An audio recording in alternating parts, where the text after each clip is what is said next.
Konuş! Alayından konuş! Baktım araga, birgine bin somga,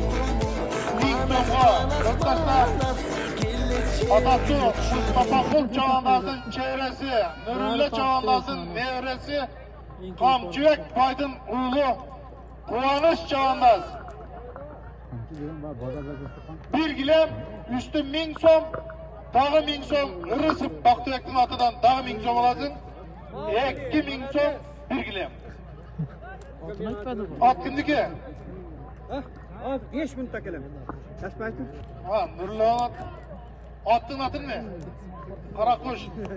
Baskın araga birgilem 2000 somga. Koktaş'tan Kuvanışbek Çağandaz.